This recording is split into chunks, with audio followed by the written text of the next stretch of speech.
Amém.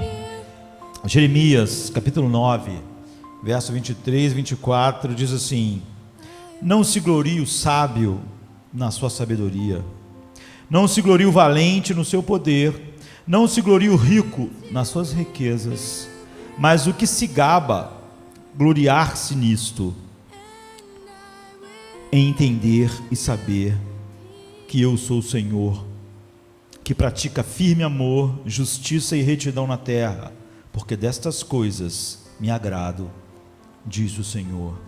Em Oséias, capítulo 6, verso 13, diz assim: Então conheçamos e prossigamos em conhecer ao Senhor, a sua saída como a alva é certa, e ele a nós virá como a chuva serúdia que rega a terra. Eu queria, esse domingo e alguns domingos na frente, quem sabe 2, 3, 4, olharmos para os atributos de Deus, mas não simplesmente para os atributos de Deus, olharmos para os atributos de Deus para dar um modelo de como nós devemos olhar para os atributos de Deus, sempre nos levando a enxergá-los em Cristo, e então fazermos uma aplicação prática em nossa vida, depois de enxergarmos esses atributos de Deus como Ele é, mais claramente em Cristo, e como Ele se aplica em nossas vidas e opera essa mudança de um grau de glória para outro. Então, o que nós podemos dizer a respeito de Deus? E o que devemos dizer a respeito de Deus? Essas duas questões, elas estão relacionadas, mas elas não são de maneira nenhuma idênticas. Mesmo as Escrituras, mesmo a revelação perfeita de Deus nas Escrituras, a revelação que Deus fez sobre si mesmo, não esgota tudo que Ele é, no que ela diz. Então, de fato, como criaturas finitas, ou seja, limitadas, nós temos uma mente, e ela tem um limite.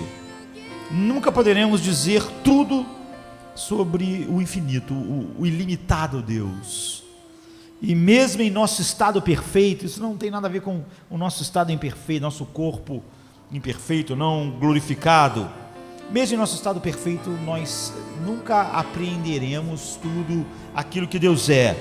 Então nós estudamos Deus, não como Ele é em si mesmo, nós compreendemos Deus e meditamos sobre Deus como Ele se revelou na sua palavra, como Ele é em si mesmo, na sua infinitude, nós nunca vamos poder atingir com as nossas mentes.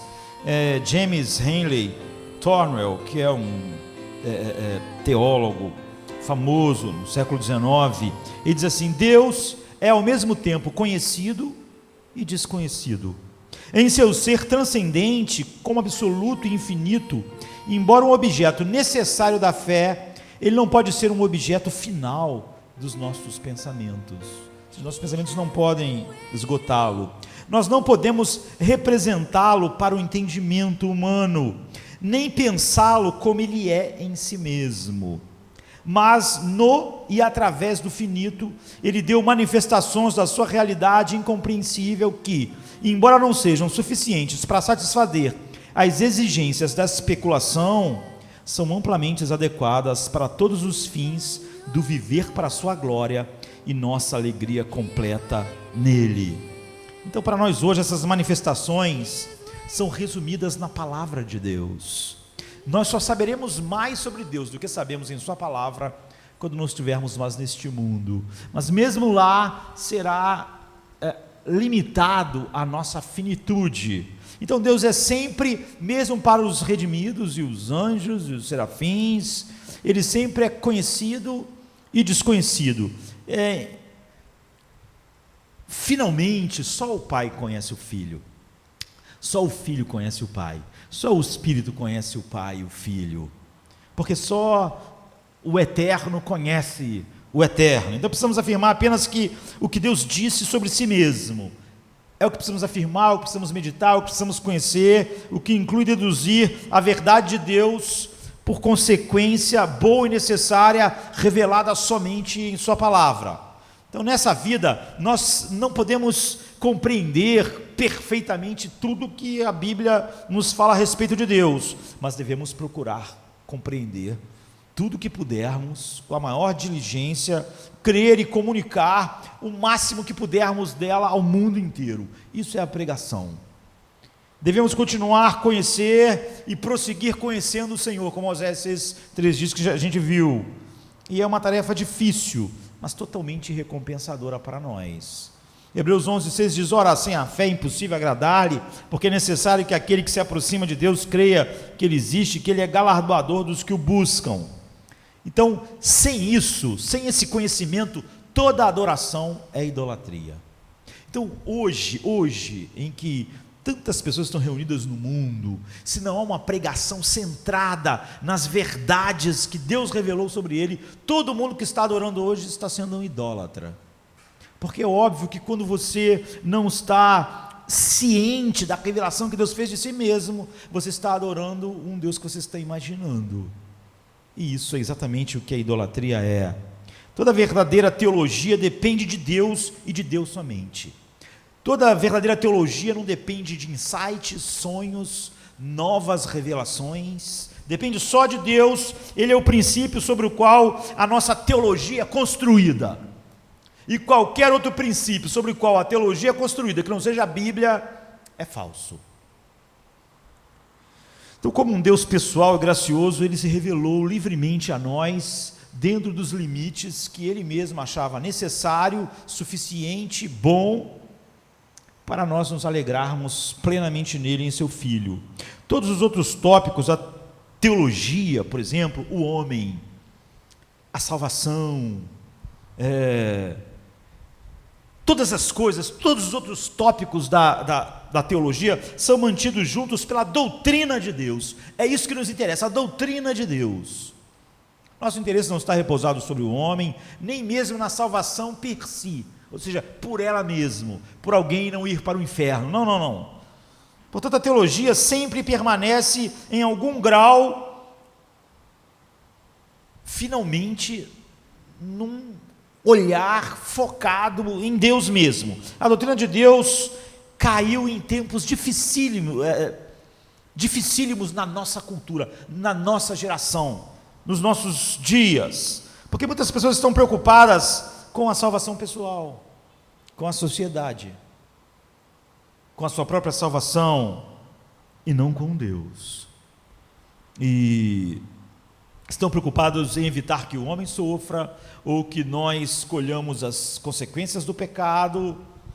Então, as livrarias estão cheias de livros, pode ser de editoras que são ruins, ou de editoras que sejam boas, mas o fato é que as livrarias são cheias de livros sobre casamento,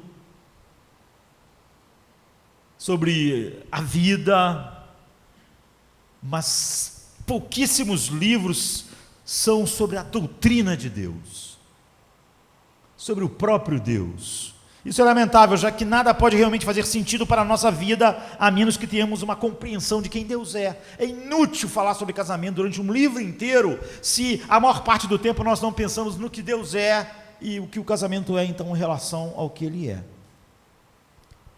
Então, para conhecer Deus, nós devemos amar a Deus, nós devemos receber um novo coração, porque naturalmente Ele não vai ser o objeto da nossa maior atenção, da nossa maior afeição.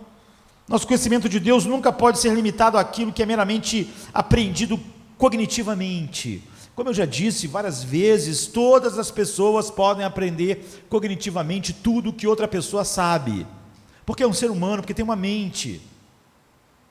John Owen escreveu 8.000 páginas sobre o livro de Hebreus. Você pode ficar espantado como alguém pode escrever 8.000 páginas sobre o livro de Hebreus, mas se você se esforçar, você vai ler essas 8.000 páginas e você vai conhecer tanto Hebreus quanto John Owen, que é o maior de todos os puritanos. Mas você não, apesar disso, de ter esse conhecimento incrível, por exemplo, só de um livro da Bíblia, como Hebreus, como John Owen tinha, você não vai ter o coração de John Owen, a doçura que ele sentia em Deus, o prazer, o deleite, porque você não conhece essas coisas só cognitivamente. Todos nós podemos ter em nossas mentes tudo que Calvino tinha e tudo que Lutero tinha. Então, desta noite, cada sermão que é pregado aqui, visa ajudar você a amar Deus, com a sua mente, mas também com o seu coração. Se nós amarmos Deus com a nossa mente, vai ser criado em nossos corações pelo Espírito Santo afeições santas, para que você possa dizer com pureza de coração: eu conheço Deus.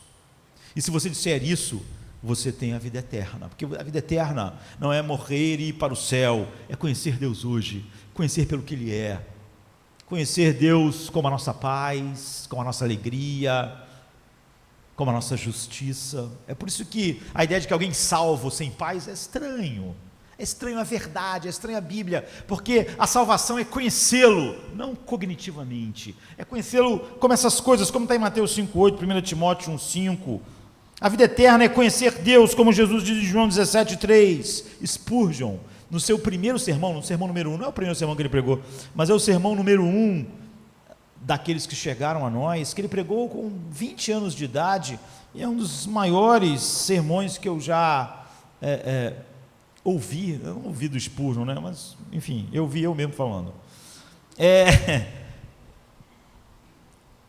Diz assim: o estudo mais excelente para expandir a alma e a ciência é a ciência de Cristo e Ele crucificado, e o conhecimento da Trindade na gloriosa divindade.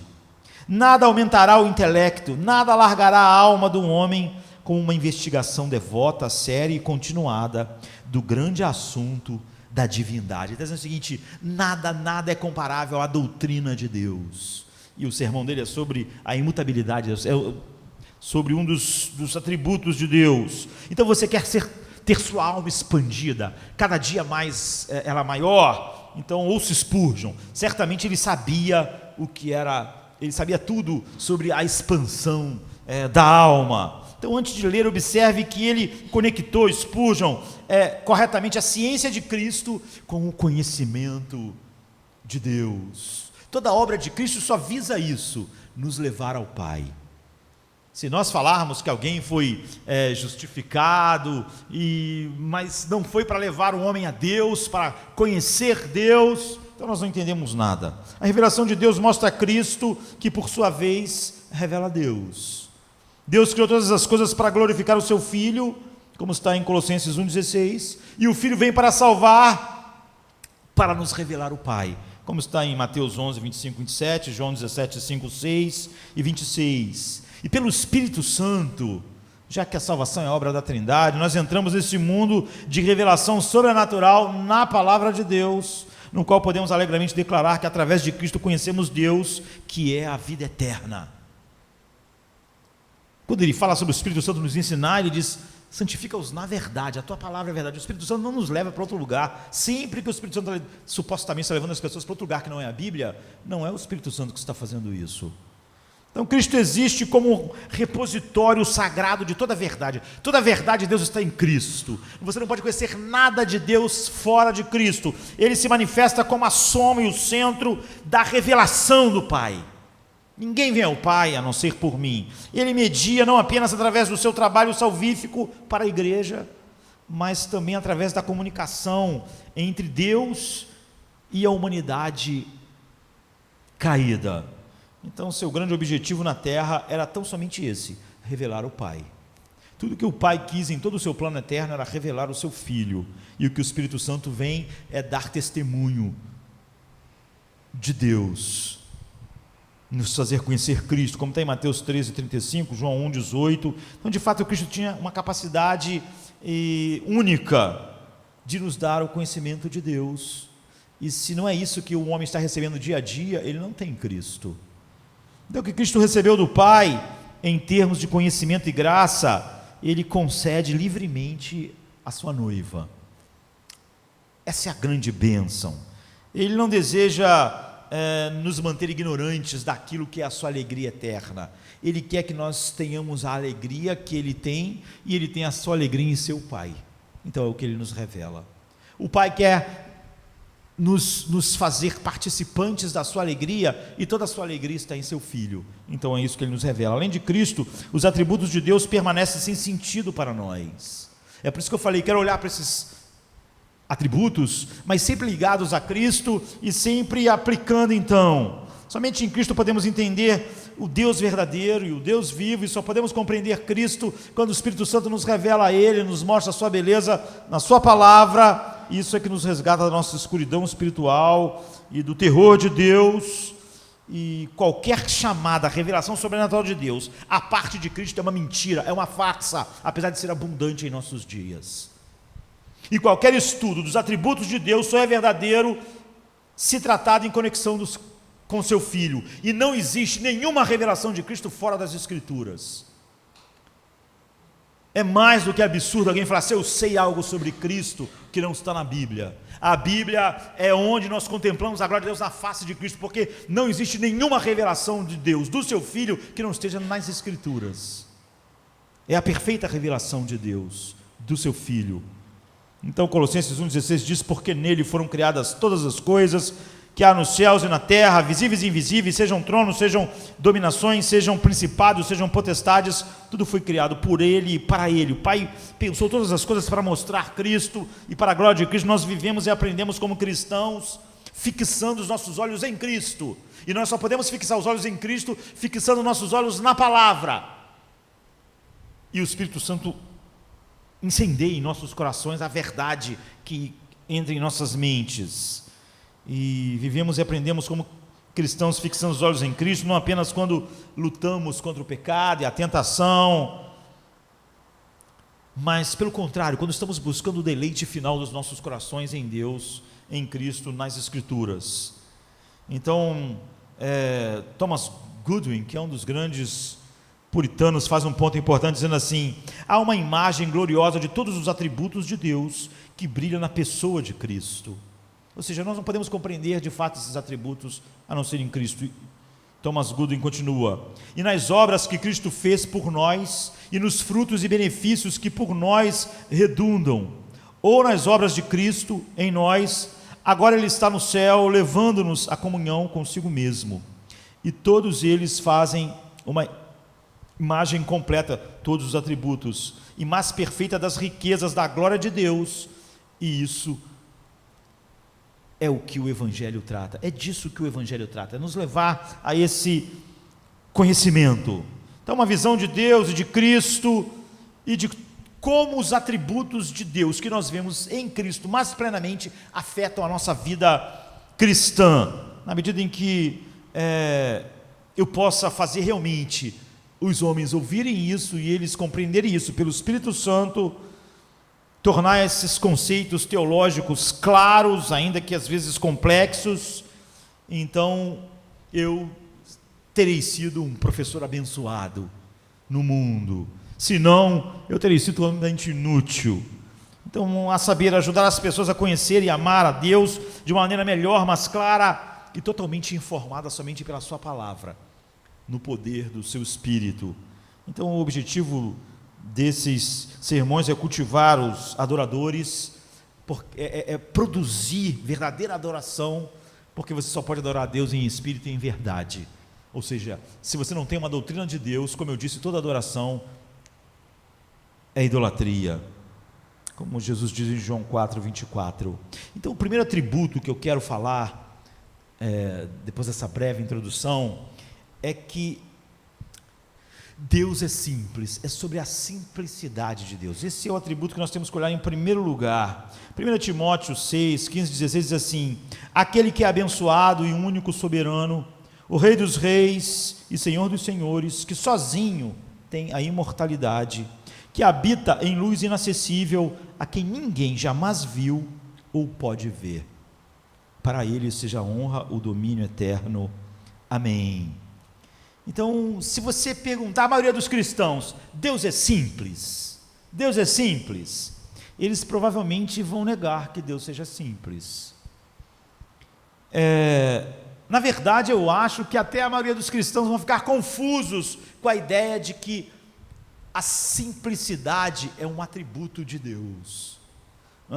E chamar uma pessoa de simples no nosso mundo, na nossa cultura, na linguagem comum hoje, é uma maneira de insultar a pessoa. Essa pessoa é muito simples. Mas chamar Deus de simples é glorificá-lo, glorificá-lo, e grande parte daquilo que Cristo fez, de como nossas vidas devem ser, estão totalmente ligadas a esse atributo de Deus, da simplicidade de Deus. Então essa observação destaca que certas palavras, elas têm o que eu diria um pedigree teológico, que a nossa geração perdeu, que os cristãos da nossa época perderam. O conceito da simplicidade de Deus é um deles. A simplicidade divina não é fácil de entender, mas a gente deve priorizar conhecer Deus e prosseguir conhecendo Deus, como Oséias disse. E essa verdade é vital, é ensinada na palavra de Deus e pelos teólogos durante a história da igreja, que Deus é livre de toda, eu diria, de toda composição. Deus não é a soma de partes, como todas as outras coisas. Quando nós falamos que uma coisa é muito complexa, a gente fala assim, essa máquina é muito complexa, é porque ela tem 200 peças, 1000 peças, 2000 peças. Quanto mais partes, mais complexo nós achamos. O troço é todo cheio de partes, sem uma daquelas partes nada funciona. Não é? Mas em Deus não existe uma coisa e outra coisa. Em Deus não existe partes. Essa é a simplicidade de Deus. Antes, o que quer que esteja em Deus, é Deus. O que quer que esteja em Deus, Deus é. É isso. Ele é absoluto, o que significa que não há distinção dentro do ser de Deus. Não há partes dentro do ser de Deus. Como absoluto, somente Deus é a razão, eu diria, suficiente para a sua existência eterna. Deus não é simplesmente bom, Ele é a bondade. Entende? Não existe uma coisa chamada bondade que Deus tenha. Deus não é simplesmente, Ele é a bondade. Deus não é poderoso, Ele é a onipotência. Todo o poder flui dele, não é que Ele tem poder. Mas o que quando nós falamos dos seus atributos, nós devemos ter em mente que porque a essência de Deus é indivisível, né? Sua bondade é o seu poder. Não há uma separação entre essas coisas. O amor de Deus é o seu poder, a eternidade de Deus é a sua imutabilidade, a sua onisciência, a sua bondade e assim por diante. Não há partes em Deus, Deus é simples. Esse é um atributo divino. Em outras palavras, tecnicamente, a gente só usa dividir as coisas para a pequenez da nossa mente conseguir entender. Mas Deus não tem atributos. Deus tem atributo. Não é? Ele não tem atributos no plural, mas apenas a essência simples e indivisível do que Ele é. Ele não tem luz, Ele é luz. Ele não tem santidade, Ele é santo. Agostinho afirma que cada atributo de Deus é idêntico à essência de Deus e também a todos os seus outros atributos, aquilo que a gente chama de seus atributos. Para Deus, ser é o mesmo. Quer ser forte, quer ser justo, quer ser amor, quer ser luz, quer ser sábio. Não são várias peças que juntas formam Deus. E ser, o que mais você disser daquela simples multiplicidade, ou aquela múltipla simplicidade pela qual a substância é significada. Quando nós pensamos em Deus. Então aquilo que é justiça também é bondade. Aquilo que é bondade também é amor. Aquilo que é amor também é glória. Ou seja, Irineu, um dos pais da igreja, falando sobre isso, disse assim: Ele é um ser simples e não composto, sem membros diversos e totalmente semelhante e igual a si mesmo. Visto que Ele é totalmente compreensivo e totalmente espirituoso e totalmente pensado e totalmente inteligível e totalmente racional e totalmente ouvindo e totalmente vendo e totalmente leve e toda a fonte de tudo que é bom. Deus é eternamente, imutável, infinitamente, abençoadamente, poderosamente bom. como ato puro, isto é, um ser plenamente realizado em quem não há nenhum desenvolvimento. Deus tem vida em si mesmo, nisto nos alegramos de que nada pode mudar quem é Deus, porque até mesmo a menor alteração em seus atributos exterminaria quem Deus é. Como ele não é composto por peças, por partes, então nenhuma das coisas que ele é pode deixar de ser sem que ele deixe de ser. É isso que Ireneu está dizendo. Porque isso é importante. A simplicidade de Deus nos ajuda a entender a consistência perfeita que existe entre aquilo que nós chamamos dos atributos de Deus. A mutabilidade é absolutamente estranha a Deus, porque ela é inconsistente com a simplicidade. Se uma coisa muda, só pode uma coisa mudar quando ela não tem essa simplicidade. Deus não poderia ser Deus se ele pudesse mudar. Então Stephen Chernock, que é um outro grande puritano, diz assim: onde há a maior simplicidade, existe a maior unidade. E onde há a maior unidade, existe o maior poder. Ou seja, porque Deus não é como aquilo que a gente chama de complexo, 2.000 peças, 3.000 peças, você vê, Deus não pode mudar. Você não pode rearranjar as coisas. Você não pode dizer o que é mais importante. Portanto, é incorreto argumentar que Deus é a soma de todos os seus atributos divinos. Pelo contrário, os atributos são idênticos à essência de Deus, e não várias coisas que formam essa essência. E a simplicidade divina é absolutamente essencial para você entender quando você pensa em todas as coisas que nós somos obrigados a chamar de atributos no plural para compreendermos Deus, porque tudo depende desse conceito, todo o nosso conhecimento de Deus. A simplicidade de Deus nos ajuda a apreciar plenamente como nós deveríamos apreciar, por exemplo, cada promessa de Deus.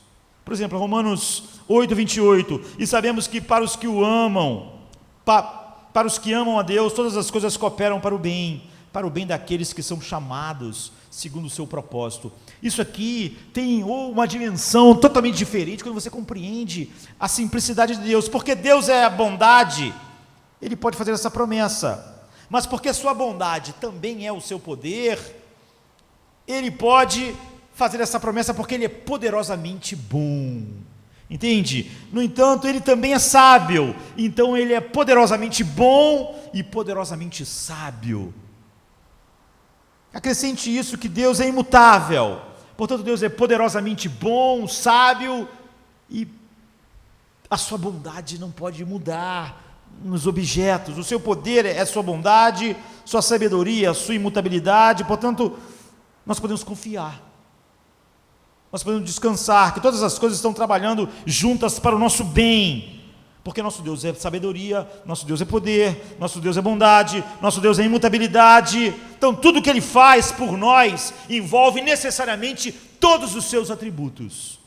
Quando Ele diz que tudo vai cooperar para o nosso bem, é isso que Ele está dizendo. Quando a Escritura chama atenção para um atributo de Deus, invariavelmente ela está chamando a atenção nossa para todos os atributos de Deus, porque, como observado, é difícil distinguir os atributos de Deus à luz da sua simplicidade. Nós fazemos isso só para que nós possamos entender. Então, Davi, por exemplo, diz assim no Salmo 145, 8 e 9, o Senhor é gracioso e misericordioso, Ele vai juntando, lento para se irar-se e abundante em amor constante. Você vê, um atributo vai levando ao outro, que vai levando ao outro, que vai levando ao outro, como um ser simples. Deus é misericórdia, é graça, é paciência, é amor, é bondade, é justo. Ele é tudo isso o tempo todo, em todos os seus atributos, de maneira perfeita e em perfeita harmonia. Então, quando ele diz que todas as coisas cooperam para o nosso bem, ele está dizendo: a minha bondade coopera para o teu bem, o meu amor coopera para o teu bem, a minha imutabilidade coopera para o teu bem, todo o meu poder coopera para o teu bem, tudo que Deus é coopera para o bem daqueles que Ele ama. Então, como essa simplicidade nos leva a Cristo? Porque eu disse que Jesus é o depositário do conhecimento, do verdadeiro conhecimento que nós podemos ter de Deus. Cristo revela Deus aos homens e aos anjos. Os anjos estão conhecendo o Pai tanto através de Cristo quanto os homens. Jesus criou todas as coisas foram criadas por Ele e para Ele, só Ele revela o Pai. Ele diz: ninguém viu o Pai senão o Filho. Ou nós vimos Paulo dizendo: Deus habita na luz inacessível, que nunca foi visto nem pode ser visto. Então Jesus está revelando o Pai aos anjos e aos homens, e os anjos recebem o mais pleno conhecimento de Deus Pai através da cruz, como nós. De fato, quando os anjos testemunharam a crucificação de Cristo, a sua encarnação, a sua morte,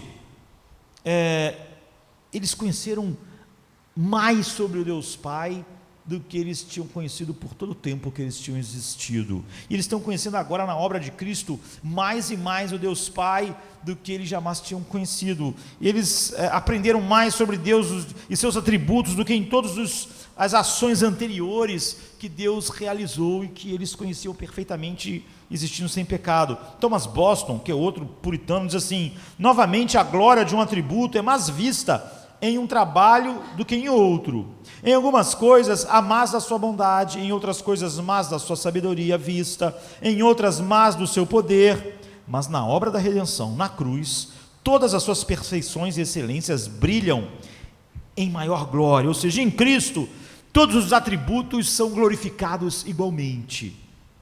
Ou seja, nós enxergamos mais plenamente o atributo da simplicidade de Deus na cruz. Então a teologia natural pode dar a uma pessoa um conhecimento obscuro dos atributos de Deus. Deus é sábio, os céus revelam a glória de Deus. Cada uma das coisas pode dar um vislumbre um pouco maior de um atributo de Deus, mas em Cristo esses atributos brilham porque eles são revelados na cruz. Alguns então chamam Cristo, os puritanos gostavam de fazer isso, o palco de Deus. O palco onde você assiste, onde você contempla algo, no qual Deus mostra os seus atributos. Chernock diz: em harmonia para o mundo inteiro testemunhar, o mundo, os anjos, o cosmo. Então há um profundo sentido em que o Evangelho revela a Deus de formas que jamais a lei poderia revelar. Os anjos, como os homens, estão conhecendo cada vez mais e prosseguindo conhecer Deus através de Cristo, da cruz. Na pessoa e obra de Cristo, a sabedoria resplandece com um brilho não visto em nenhum outro lugar nas relações de Deus.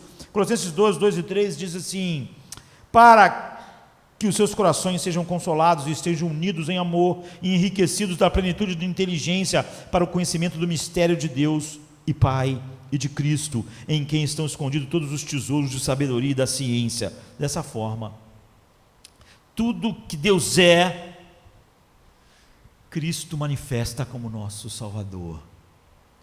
E, por exemplo, a gente observa a sabedoria de Deus por meio da morte expiatória de Cristo, e ali você vê plenamente o quê? Você vê plenamente a justiça de Deus, a bondade de Deus, a ira de Deus, como Deus não muda para salvar. Você vê a justiça, a misericórdia, o amor, você vê a simplicidade de Deus, ou seja, esse atributo mais na cruz do que em qualquer outro lugar, porque você vê todos eles operando junto. Como você não é capaz de ver em outro lugar, Deus pune o pecado em Cristo, Deus salva o pecador em Cristo, Deus satisfaz sua santidade em Cristo, satisfaz a lei, satisfaz a justiça, mostra a sua misericórdia, mostra a sua soberania, mostra a sua bondade, mostra a sua justiça, tudo no mesmo ato. Nenhum ato é como a cruz. Deus demonstra a tolerância para com aqueles que Ele escolheu, e Deus é glorificado na maneira como Ele salva os pecadores, porque Ele exibe a harmonia dos seus atributos ali, de uma maneira que nada mais pode revelar Deus. Por isso Paulo diz que ele vai pregar Cristo e esse crucificado. Então Thomas Goodwin fala da redenção como uma obra-prima de Deus. Por isso que a Bíblia diz que Deus fez tudo para ser louvado pela sua multiforme sabedoria.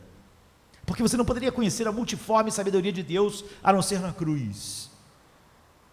E Ele pretende trazer todos os seus atributos para o palco é Cristo.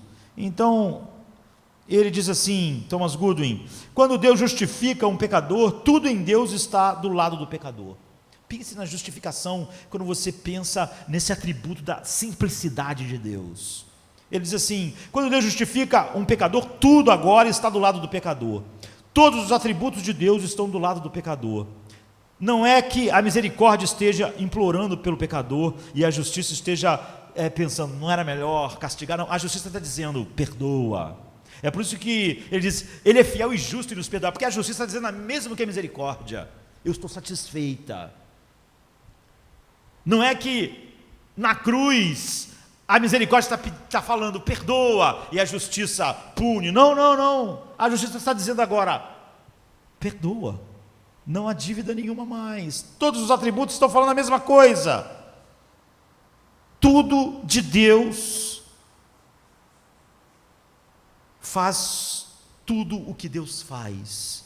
E isso é visto maravilhosamente na cruz, no palco. Se Deus é por nós, todo Deus, não uma parte de Deus é por nós.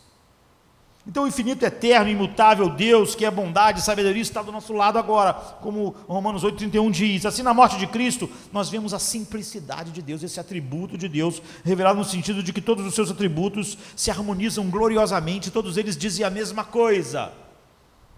Nós não possuímos um versículo aqui ou ali a respeito disso, mas sim uma imagem gloriosa da essência indivisa e simples de Deus. E só na cruz você vê isso plenamente. Sua justiça, seu amor, sua ira, seu perdão, sua glória, sua misericórdia. Agora, quando a gente vê esse atributo de Deus, depois quando a gente vê ele na cruz como palco desse atributo, a simplicidade, e ele deve ser o primeiro, porque você vê todo aquilo que nós chamamos de atributos, nada mais é do que o atributo.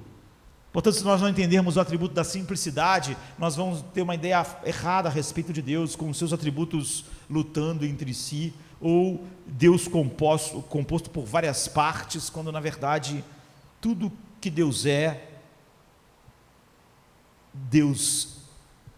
todos os seus atributos são o que eles são, o que ele é de fato. Agora, como essa doutrina invade as nossas vidas de muitas maneiras, não podemos sequer olhar tudo. Na pessoa de Cristo nós encontramos um homem que não é simples de acordo com a sua humanidade, ou seja, Jesus tem o atributo da simplicidade na sua divindade, não na sua humanidade. Aí ele tem partes, como nós, mas de maneira, como ele é 100% Deus e 100% homem, ele é o homem que manifesta esse atributo de Deus de uma maneira gloriosa, não é? Nós temos uma espécie de analogia na vida cheia do Espírito Santo de Cristo, dessa simplicidade de Deus. É por isso que a Bíblia diz que Deus não lhe deu o seu Espírito por medida, uma parte. Ele tem tudo que o Espírito é, sendo quem ele é. Por exemplo, ele era um homem cheio do Espírito, como está em Lucas 4, 18 a 21.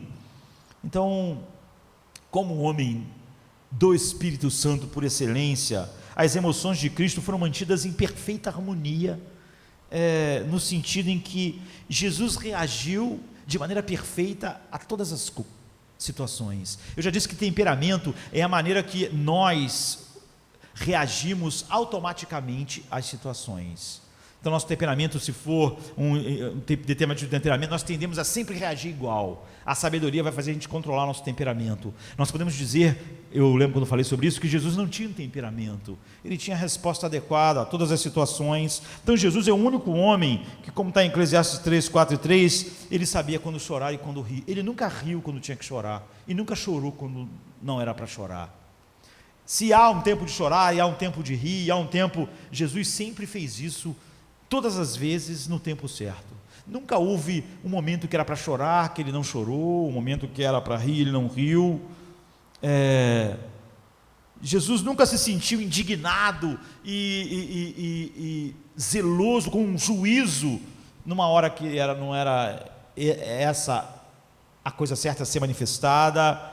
Ele sempre se manifestou em misericórdia na hora certa, em dureza na hora certa, tudo estava perfeitamente. Ele fez o bem, guardando toda a lei de Deus, com todo o seu coração, toda a alma, toda a vontade, perfeitamente. Você vê, ele é o eco humano daquilo que esse atributo que só Deus tem, de modo que ele observou a lei, regulou suas emoções nunca fizeram ele fazer nada contrário à lei. Cristo nos fornece o paradigma do perfeito homem habitado perfeitamente pelo Espírito Santo. Em Gálatas 5, Paulo contrasta a carne e o Espírito. Nós temos estudado sobre o fruto do Espírito, e depois de descrever as obras da carne, ele fala sobre o fruto do Espírito e diz: mas o fruto do Espírito é amor, alegria, paz, paciência, bondade, fidelidade, mansidão, domínio próprio. Contra tais coisas não há lei. Então a gente vê que o fruto está no singular, e isso é absolutamente vital para a santidade cristã, porque você vê, isso é um reflexo da simplicidade de Deus. Você, quando tem um fruto, é por causa da habitação do Espírito, ele é Deus. E como nós vimos, o Espírito Santo, o Filho, o Pai, tem esse atributo da simplicidade. Portanto, você vê que acontece a mesma coisa na sua operação em nós. Significa então que os vários aspectos do fruto do Espírito estão totalmente interconectados. É impossível você falar sobre: eu sou uma pessoa que tem muita alegria do Espírito, mas não a paciência, porque não é assim que Deus é, porque isso contraria quem Deus é em sua essência, quem Deus é em sua simplicidade. Por isso, quando Paulo vai falar, você vê, a paciência é fruto do Espírito, a bondade e o amor. Mas quando Paulo, por exemplo, em 1 Coríntios 13, 4, vai falar, diz assim: o amor é paciente, o amor é bondoso, o amor é longânimo. Ou seja, ele diz que o amor é todos os outros frutos, como na verdade a bondade é amorosa, a bondade é paciente, a alegria é amorosa, a alegria é paciente, a alegria, você vê, todos, por causa, isso é um eco do ser de Deus, ou seja, é o eco da simplicidade de Deus, desse atributo de Deus. Então o amor é muitas vezes amor, porque ele é bondade paciente. Nós podemos chamar o amor muitas vezes de bondade paciente. E Gálatas 5, Paulo está dizendo que o nosso amor deve ser o quê? Um amor alegre, um amor paciente, um amor pacífico, um amor fiel, um amor suave, e assim por diante. Ou não é o fruto do Espírito? Nossa paciência é uma paciência alegre. Se a pessoa é paciente, mas sem alegria, é óbvio que essa paciência não é fruto do Espírito, porque o fruto do Espírito é alegria e paciência. Então, essa paciência sempre é alegre, esse amor sempre é paciente. Dessa maneira, quando manifestamos o fruto do Espírito, nós modelamos, em certo sentido, a simplicidade de Deus, porque Deus não é parte amor, parte paciente, parte isso, parte aquilo. Deus é simples, não é formado por partes. Então considere o exemplo de Moisés, por exemplo, em Hebreus 11, 24 a 28. Pela fé, Moisés, quando cresceu, recusou-se ser chamado filho da filha de Faraó, preferindo ser maltratado com o povo de Deus do que desfrutar dos prazeres fugazes do pecado. Isso é o quê? É domínio próprio, não é? Esse é o fruto do Espírito na vida dele. Mas a Bíblia continua assim: ele considerava a vergonha de Cristo maior que a riqueza e os tesouros do Egito, pois ele estava olhando para a recompensa. Isto é o que? Isto é fidelidade, é o fruto do Espírito. Pela fé ele deixou o Egito, não tendo medo da ira do rei, pois ele suportou, como que vendo aquele que é invisível. Isso é o que? É paciência, é o fruto do Espírito. Na verdade, você vê, a vida de um homem que está honrando Deus, nada mais é do que o fruto do Espírito se manifestando. Pela fé, ele manteve a Páscoa e aspergiu o sangue. Isso é paz de saber que Deus fez algo que nos deixa fora, e não mas debaixo da sua ira, para que o destruidor do primogênito não os tocasse. Nos tocasse em quem? Em todos aqueles que Moisés levou. Isso é o que? Isso é bondade, é isso. Quando nós vivemos no poder do Espírito, você vê a nossa vida, a aplicação de quem Deus é em nossas vidas, traz esse eco da simplicidade de Deus que foi manifestada na cruz, melhor como o palco, como os puritanos chamavam, do que qualquer outro lugar. Então aqueles que têm o Espírito Santo não podem dizer que na vida deles se destaca o amor, mas não a gentileza, ou se destaca a gentileza, mas não a paciência. Ter uma graça é ter todas as graças, porque o Espírito Santo é simples, porque Cristo é simples, porque o Deus Pai é simples. Porque o Espírito é um e não muitos. O Espírito não pode te dar um pedacinho dele que é amor, um pedacinho dele que é paciência, ou um pedacinho dele que é fidelidade, ou um pedacinho dele que é domínio próprio, porque o Espírito é simples. Ele é, como Deus disse, eu sou o que sou. Então o marido demonstra seu amor sendo fiel e gentil em seu amor à sua esposa. Você vê, ele não é só fiel, ele é fiel, é amoroso, é paciente, é isso. Essas coisas são juntas. Alguém que é doador, todos nós somos chamados para ser doador financeiro. Então a Bíblia diz, Deus ama o que dá essa liberalidade, é algo que o Espírito faz. Mas então, ele diz, aquele que doa com alegria, porque é outra coisa que faz parte do fruto. Se não é com alegria, então não pode ser o que o Espírito está fazendo no coração de alguém. Por causa da simplicidade. Quem melhor falou sobre isso foi Jonathan Edwards. Ele faz pontos fundamentais e importantes. Ele diz assim, todas as graças do cristianismo sempre andam juntas, de modo que, onde há uma, todas elas existem. E quando alguém está querendo, todas as graças estão querendo. As diferentes graças do cristianismo são, em alguns aspectos, implicadas uma na outra. Elas não estão sempre juntas, elas estão, na minha anotação não está certo, elas estão sempre juntas e surgem uma das outras, mas são uma. Em alguns aspectos, amplificada diretamente na própria natureza da outra graça. Então, para Jonathan Edwards, vamos falar de maneira mais simples, que está dizendo, a vida cheia do Espírito Santo não consiste nunca em partes, por causa disso, porque ela flui direto desse atributo da simplicidade de Deus. Nós amamos a Deus e vivemos de maneira obediente por causa do Espírito que vive em nós, nos capacitando a ser amorosos, ou bondosos, ou mais gentis, ou mais pacientes, mas a sermos aquilo que Cristo é, aquilo que o Espírito é, aquilo que o Pai é, nessa simplicidade. Então, a mudança cristã de alguém regenerado, e Jonathan Edwards vai falar mais sobre isso do que qualquer pessoa que eu já conheci, ela, inevitavelmente, então, ela é gradual,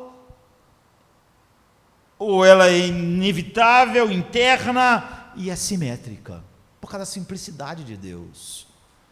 Essa ideia de que um cristão ele pode ter muito da paciência de Deus, mas não ter paz, nega totalmente o Evangelho, porque o Espírito Santo não pode estar alguém e ser fé, dar o dom da fé, e não ser alegria, paz, todas aquelas coisas que ele é.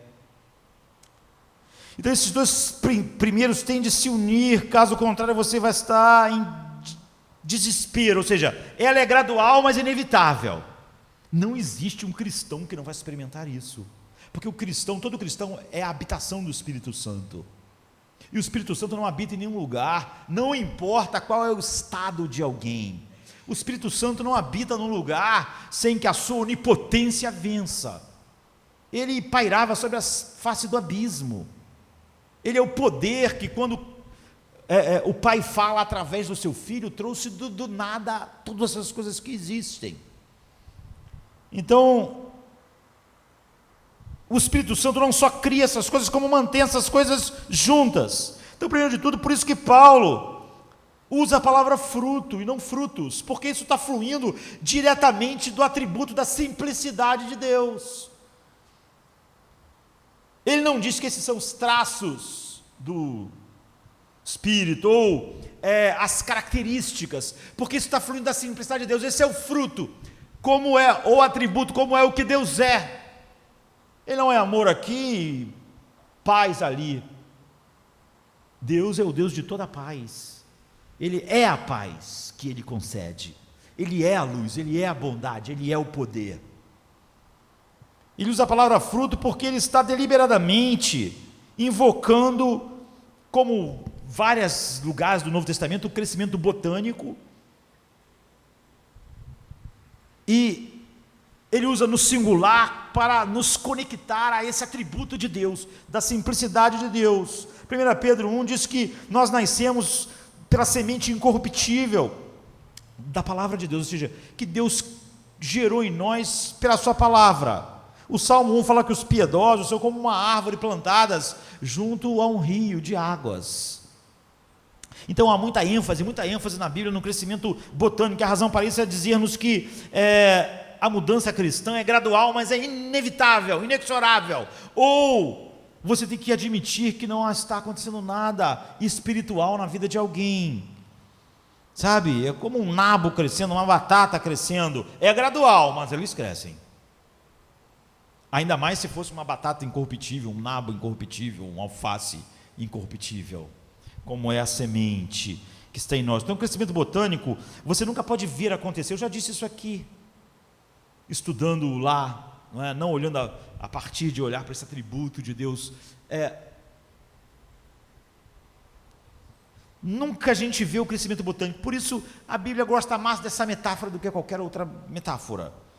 Você só sabe que há um crescimento botânico porque depois de um certo tempo você percebe. Na verdade, eu diria que nem só o crescimento botânico, mas na verdade todo crescimento é assim. Quando você olha para um menino, para o filho seu, às vezes você fala assim, depois que passa um tempo: acho que você cresceu, acho que você está maior. Por que a gente diz isso? Porque essa é a maneira que a gente diz, porque a gente não viu crescendo, mas agora olhando assim, você parece maior, não é? E porque você não vê crescer, a gente não vê o crescimento é sempre tão pequeno, tão gradual, mas tão inexorável. Assim vai ser a paz, amor, porque a paz é o amor, que é a paciência, que é o domínio próprio, que são todas essas coisas. Então isso nunca pode ser visto. O crescimento ele pode ser o quê? Medido. Nós pegamos uma fita métrica e nós medimos. Está vendo, você cresceu mesmo aqui, 3 centímetros. Que legal. A gente, quando era criança, costumava pegar a porta da casa e passar a faca assim. Aí depois de um ano ia lá, aí a gente tinha o tanto que a gente cresceu. A gente precisa de algo que meça o crescimento que a gente não conseguiu ver, a gente não consegue ver. Então Paulo fala sobre o que aqui? Amor, alegria, paciência, paz, bondade, como fruto. Ele está falando sobre a simplicidade de Deus, do Deus que habita em nós. Esse Deus, porque Ele é simples, Ele não é parte paz, parte amor, parte alegria, Ele não dá parte de nada disso a nós. Então ninguém pode crescer em alegria se não cresceu em paz, e isso ser fruto do Espírito. Então, primeiro de tudo, isso é gradual, isso significa que você, para ver o fruto do Espírito, na verdade, para o fruto do Espírito estar acontecendo conosco, nós precisamos da operação do fruto do Espírito, que você tem que ser paciente para contemplar a obra do Espírito em você, não é? Porque você não vê durante uma noite, durante um sermão, durante um dia. E há épocas, quando você olha para o crescimento vegetal, que parece que não está acontecendo nada, parece até que está morto, porque o inverno, as folhas caem, a planta está se concentrando em subsistir aquele clima difícil, de tal maneira que você parece que ali tudo parou, mas nada, ela está ainda crescendo, ela está viva, ela está usando as energias naquilo que é essencial. Então as árvores frutíferas têm que atravessar o inverno, mas quando ela está atravessando o inverno, ela está se preparando, ela está crescendo, ela está produzindo aquilo que vai se manifestar como frutos na estação própria, faz parte do seu ciclo.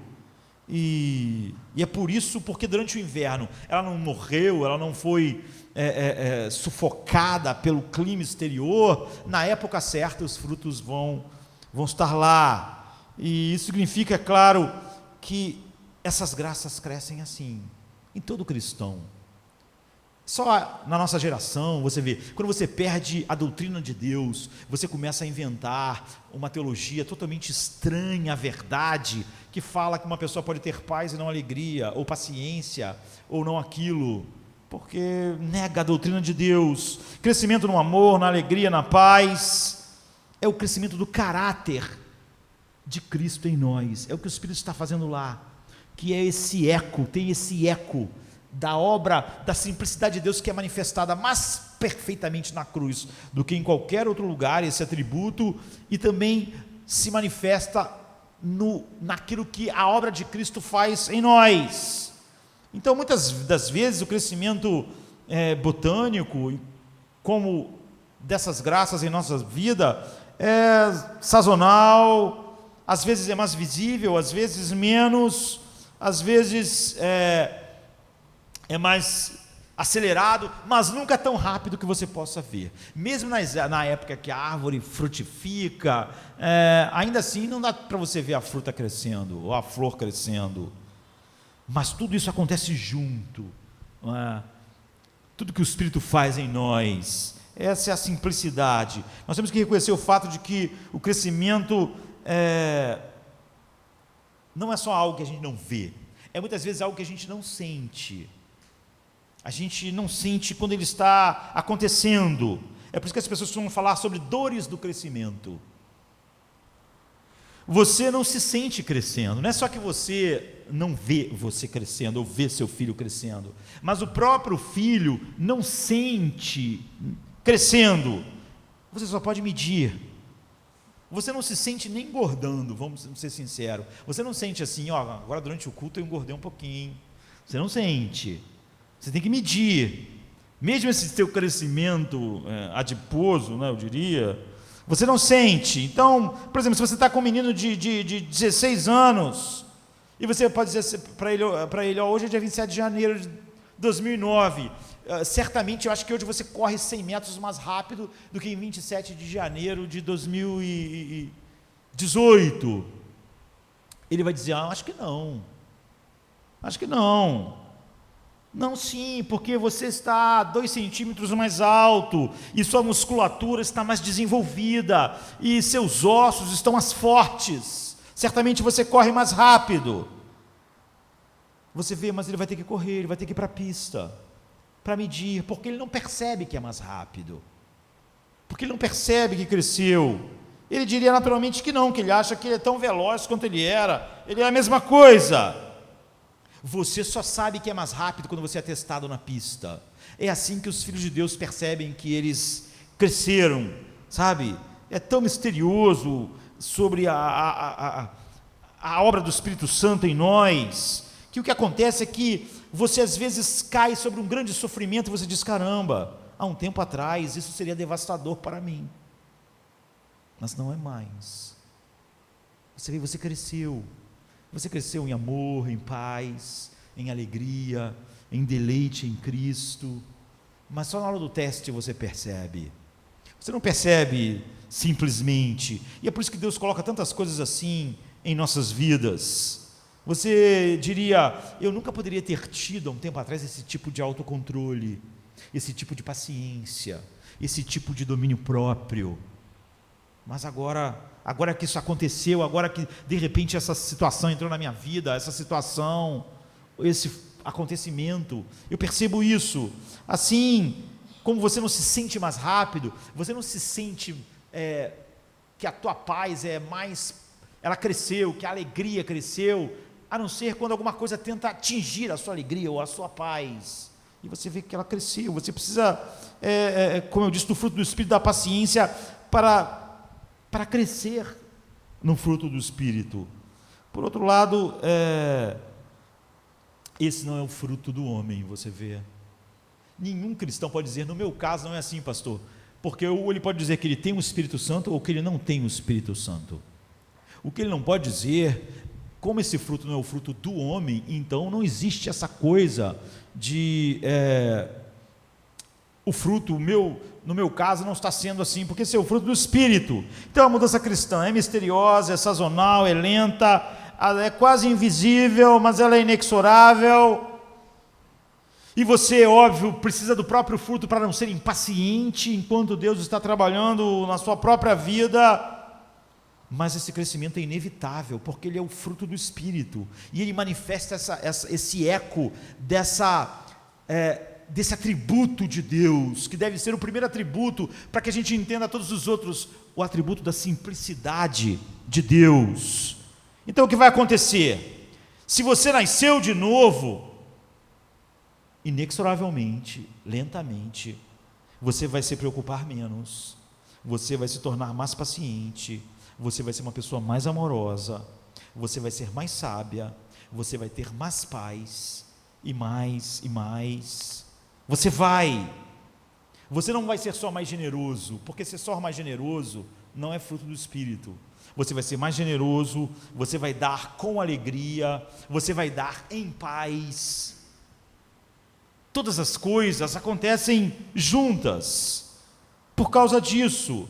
Nós podemos ver, às vezes, na rachadura do asfalto, ou a gente vê às vezes essas grandes ruínas, na época dos maias, né, no meio da floresta, que uma floresta cresceu onde haviam blocos de pedra, uma cidade de pedra que era de toneladas, mas como agora uma floresta tapou, é porque embaixo daquelas pedras gigantescas tinham sementes, e quando você vê aqueles blocos de granito enormes, com toneladas, e uma semente, você pensa, quem é mais forte?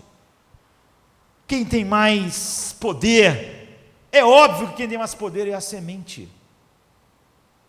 600 anos depois, aquela cidade que era toda coberta de granito, pedra, sem nenhum espaço, está coberta pela floresta. Aquelas sementes, elas romperam, elas tomaram. Esse é o poder da vida. É isso que a Bíblia diz. Não é que há uma semente em nós, há uma semente incorruptível, imortal. E quem ganha? Os grandes blocos de pedra, as toneladas daquela pedra de granito, uma colocada junto com a outra, construindo pirâmides, prédios, ruas, ou as árvores? Quem ganha? Quem ganha são as árvores. 1000 quilos numa pedra e uma semente. Quem vai ganhar no fim? A semente. Então as sementes sempre vão ganhar. Nenhum filho de Deus deixa de crescer. Não existe pedras que o mundo possa colocar sobre, que vai sufocar o poder infinito daquilo que Deus faz. Se o Espírito de Deus está em sua vida, você vai mudar, ou ele não está. E como nós não somos centrados em Deus, como eu disse no início, nem na doutrina de Deus, nós somos centrados no homem, nós somos tão centrados nos homens que nós falamos, você não muda, mas Deus está em você assim mesmo. Nós negamos Deus, nós negamos quem Deus é, nós negamos a simplicidade de Deus. Temos dito várias e várias e várias vezes, você não é salvo pelo seu fruto, você não é salvo porque você tem frutos, então se torna aceitável. Você não é salvo pelo amor, pela alegria, pela paz, pela paciência. Você não é salvo por fruto, você é salvo soberanamente quando Deus te dá o dom da fé, o arrependimento. Você é salvo por isso, mas você nunca vai ser salvo por uma fé infrutífera, porque essa não é a fé salvadora. A fé salvadora é uma semente incorruptível que vai crescer, vai fazer Deus crescer em você, e Deus em sua simplicidade, Deus que é paz, alegria, gozo, paciência, longânimo, todas as coisas. É por isso que é o fruto, é porque Deus é simples, é porque Deus habita em nós. Então é impossível, por exemplo, o desespero vencer alguém regenerado. E desculpa se isso ofende as pessoas na nossa geração tão frágil. Isso é o Evangelho, isso é a doutrina sobre Deus. Isso, por exemplo, é a doutrina da simplicidade de Deus, do atributo de Deus, que é mais manifestado na cruz do que em qualquer outro lugar, e naqueles que são o alvo daquilo que foi feito na cruz. É por isso que esse Evangelho não é o Evangelho que leva para o céu, ele é o Evangelho da paz. Ele é o Evangelho que satisfaz a justiça de Deus, ele é o Evangelho da paz, porque ele é o Evangelho que dá a nós o Espírito Santo como um dom. O Espírito Santo que é Deus, que é simples. Essa simplicidade que foi mostrada na cruz, mais do que em qualquer outro lugar, que os anjos podem conhecer Deus assim, e nós também. E esse Espírito Santo que habita em nós, ele é alegria, ele é paz, Ele não tem essas coisas. Isso é o que ele é. Ele não é uma parte paz, uma parte alegria, uma parte isso. Ele é isso. Você é salvo pela fé, não por fruto, mas você nunca é salvo por uma fé infrutífera, porque você foi salvo para Deus, para ser habitado por Deus, para a glória de Deus.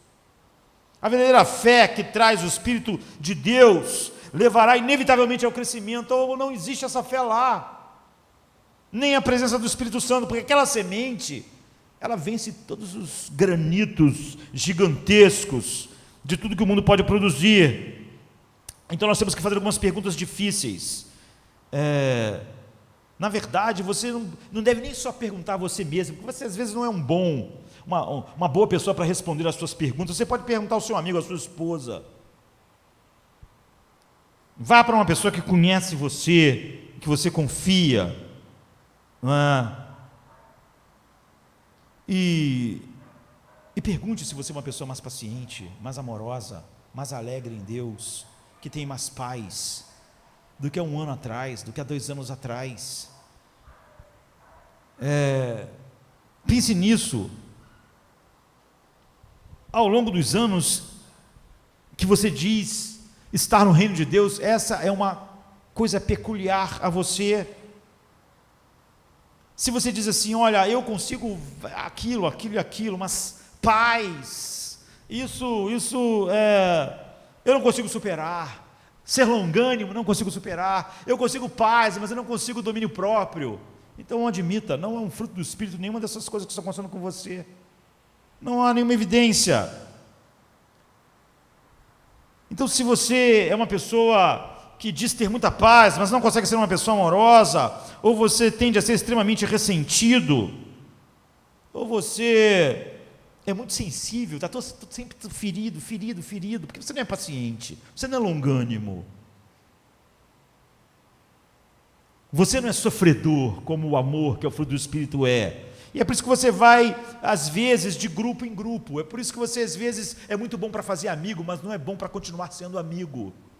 Você é uma pessoa que, como você é extrovertida, você vê isso como um traço bom do seu caráter. Você é uma pessoa que faz amigos com facilidade, mas você não pode mantê-los, porque você é uma pessoa muito sensível, você não é paciente, ou você não é fiel.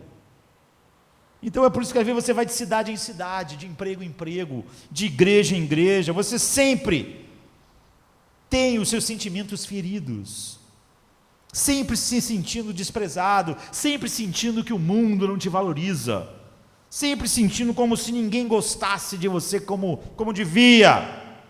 Isso é o que? É uma falta de amor, isso é uma falta de alegria.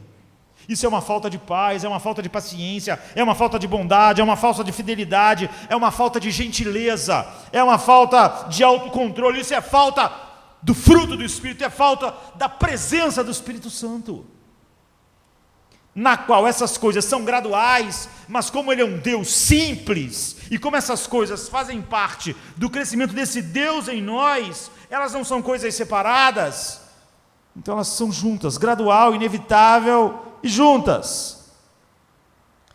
Então a semente pode ficar um longo tempo debaixo da laje, mas se ela é viva, se ela é uma semente, ela vai romper. Se alguém diz, isso aqui não dá, sabe, a semente incorruptível da paz, alegria, amor, longanimidade, ela não consegue romper. É porque não há semente, a semente rompe, pode demorar. Você vê, construir aquela cidade lá, aquela cidade maia gigantesca, levou, 600 anos, mas agora você não consegue mais ver a cidade, ela é uma floresta. Você pode passar períodos debaixo da laje, mas a semente vai romper, e essa mudança é interna. Essa é outra característica disso que flui, desse atributo da simplicidade de Deus, que é mostrado perfeitamente na cruz e tem esse eco nas nossas vidas como efeito do que Jesus fez. Aqui está o que eu quero dizer. Qual é o fruto do Espírito? Liderar, aconselhar, gerenciar, cantar. Isso não é fruto do Espírito. Isso você pode chamar de talento, uma coisa que Deus dá a quem Ele quer, de maneira diferente, mas o fruto do Espírito não é assim. Não é uma coisa que Deus dá a um, não dá a outro, não dá a outro. É uma questão de ser habitado pelo Espírito Santo. Não é uma questão de temperamento. É por isso que a Bíblia juntou para nós pessoas tão diferentes, Pedro e Paulo, Isaías e Jeremias, homens diferentes, para você nunca imaginar que o que aconteceu foi alguma coisa relacionada ao temperamento deles. Todos os apóstolos eram tão diferentes quanto podiam ser, todos eles foram mártires, todos eles morreram em paz, tendo que dar sua vida para mostrar a glória de Cristo, todos eles, porque não tem nada a ver com o temperamento, não é nada natural. Você sabe o que está acontecendo? Há uma diferença entre crescimento mecânico e crescimento orgânico. Há uma diferença entre crescimento externo, mecânico, e crescimento interno, da habitação do Espírito de Deus, ou como uma planta é. É uma diferença do crescimento orgânico, do crescimento mecânico. Se você continuar jogando coisas numa pilha, qualquer coisa, telha, pedra, tijolo, cresce, mas é complexo, não é? Tinha 300 telhas, agora tem 1000 telhas, agora tem 1 milhão de telhas, cresceu, está uma pilha, mas não cresceu em complexidade, não cresceu de uma maneira integral, não é um crescimento orgânico. A pilha está crescendo, mas ela está crescendo em quantidade, não é? Não está se tornando aquilo que um organismo se torna quando cresce. Não é como uma criança cresce, não é como os frutos crescem, porque o crescimento de uma criança é interno, de um fruto, não é um empilhar de várias coisas. Martim Lutero é um exemplo clássico disso. Ele era um homem religioso. Lutero não passou a ser um homem bom aos olhos do mundo por causa da reforma, não, por vários anos antes da reforma, antes de entender o Evangelho, antes de ser chamado eficazmente por Deus, antes de ser regenerado, ele era um homem que as pessoas diriam que ele era bom, antes que ele realmente se convertesse, antes realmente que ele fosse habitado pelo Espírito Santo, antes que o Espírito começasse a produzir um fruto nele, ele era muito religioso. Então Lutero mudava. Ele primeiro era um jovem que não queria nada, que estava lá, mas depois ele começou a mudar. Vamos dizer, essa mudança era um empilhar de telhas. Ele fazia coisas boas, ele escrevia teologia, ele escrevia comentários sobre a Bíblia, ele era um professor da Bíblia, ele dava esmola aos pobres, ele alimentou os famintos, ele vestiu nu, ele compartilhava a fé que ele tinha, ele instruía o rebelde, ele praticava boas ações. Então, o que foi crescendo de Lutero? Foi crescendo o seu currículo, o seu registro. Ele foi crescendo em seu currículo, mas ele não estava crescendo em si. Não havia nada vivo nele que estivesse crescendo de verdade. 1 Coríntios 13, passagem que é tão lida em casamento, apesar de que não é sobre casamento que ela está dizendo, e que também lê em funerais, é um lugar assustador, não é? Porque é o lugar onde Paulo diz: você pode falar a língua dos homens ou dos anjos, você pode ensinar, você pode conhecer todos os mistérios, você pode dar o seu corpo para ser queimado, você pode dar todo o seu dinheiro, mas tudo isso é mecânico. Se isso não flui de um amor verdadeiro por Deus, é por isso que você nunca deve dizer que o amor que a Bíblia fala é o fazer, porque é a contradição completa do texto bíblico. O texto bíblico está dizendo, de Paulo está dizendo exatamente que o fazer não é o amor. O fazer só pode ser o transbordar do amor, mas se você fizer tudo isso sem um amor verdadeiro a Deus, isso tudo é nada, é como o sino que retine. Ele está falando que sobre o fazer o bem, alimentar, pregar, as atividades, essas ocupações bondosas, entre aspas, e religiosas, não tem nada a ver com paz, alegria, amor, paciência, longanimidade, benignidade. Aí ele vai dizer o que é o amor que faz com que todas as coisas sejam reais. É o fruto do Espírito. E é aquilo que aponta esse atributo da simplicidade de Deus. Porque o amor é paciente, o amor é bondoso, o amor é cortês, o amor é sofredor. O amor é todos os frutos do Espírito. E todos os frutos do Espírito são o amor.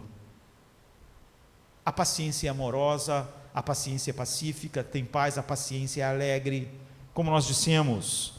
E Paulo está dizendo para aquelas pessoas: vocês têm um crescimento mecânico, mas vocês são duros.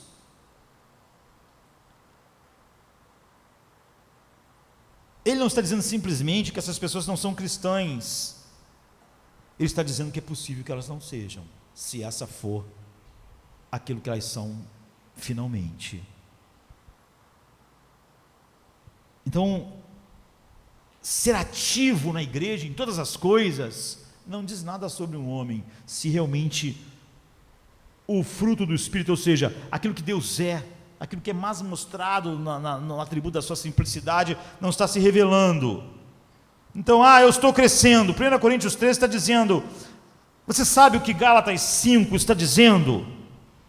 Então, qualquer crescimento que não é assim, que não é o fruto do Espírito, por exemplo, em Mateus 7, Jesus diz assim: naquele último dia haverá pessoas que virão a mim dizendo: Senhor, Senhor, nós profetizamos em teu nome, e fizemos milagres, e expulsamos demônios,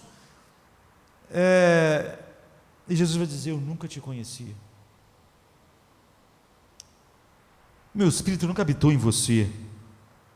Então nunca meça quem você é, por quanto pessoas foram alteradas por você. É possível que pessoas tenham escutado Judas pregando a verdade junto com Pedro e tenham realmente sido chamadas pelo Espírito Santo. Mas quando você aconselha alguém, ajuda alguém no seu casamento, e quando você fala sobre o que Calvino falou sobre aquela determinada doutrina e alguém finalmente entende, quando você conduz o estudo bíblico, tudo que você está fazendo é crescimento mecânico. Todo o efeito que o que você faz, que produz no outro, não diz nada sobre você. Isso não é o fruto do Espírito, sabe? Se a vida das pessoas estão sendo mudadas pelo que Josemar prega, isso não quer dizer nada a meu respeito. Se eu não estou crescendo, eu posso ser uma das pessoas que Jesus diz: eu nunca te conheci, nunca te conheci. Porque você não é o que testa quem você é, não é como as pessoas mudaram por causa de algo que você fez, mas como você foi mudado pelo que Deus fez. Se você pode falar sobre muito que as pessoas mudaram através do que você fez, isso não garante nem que você é cristão, e nem garante que você não vai ouvir de Deus: eu não te conheci, nunca. A mudança real é interna. O Espírito Santo habita em nós e faz crescer tudo que Cristo é em nós, e é isso que é o fruto do Espírito. Esse é um eco da simplicidade de Deus. Assim, o fruto do Espírito significa que ele é gradual, é inevitável, é orgânico, é interno e é totalmente conectado. Por quê? Porque ele é um eco da simplicidade de Deus. Então nós estamos chegando no fim. A mudança cristã então é simétrica. É isso que esse atributo de Deus nos ensina. Algo assim um pouco difícil, não é? É por isso que Paulo usou a palavra carpos, fruto, e não dividiu essas coisas em características e nem em frutos, porque ele está falando sobre o caráter de Deus crescendo em nós, e Deus é simples. Ele não é parte isso e parte aquilo. Deus é totalmente paz e totalmente alegria e totalmente santo e totalmente longânimo e totalmente justo. Assim, carpos Paulo usa fruto no singular porque é sobre esse atributo que está sendo sublinhado. Como eu disse, Jonathan falou melhor do que isso, do que todo mundo. E ele usa uma palavra para expressar como todas essas coisas estão ligadas de uma maneira que nada mais está ligado assim, que é concatenado. Ele fala isso exatamente por causa disso, por causa desse atributo da simplicidade de Deus.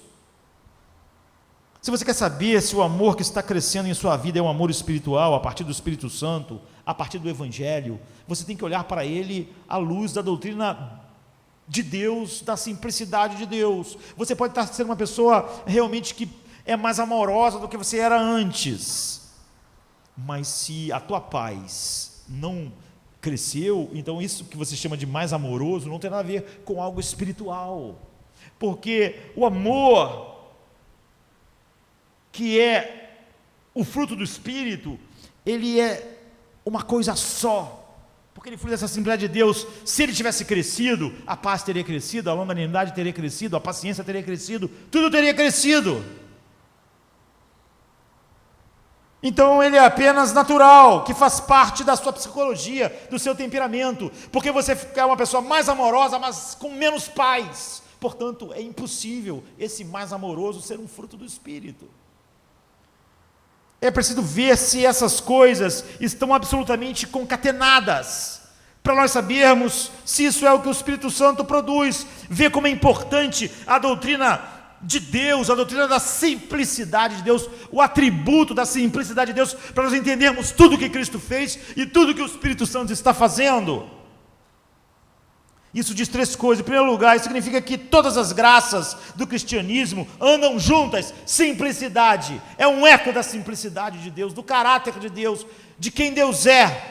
Por exemplo, aqui está a paz e aqui está a humildade. Duas coisas. Se você é uma pessoa muito orgulhosa e está em paz, essa paz não é fruto do Espírito, você vê, porque a sua falta de preocupação,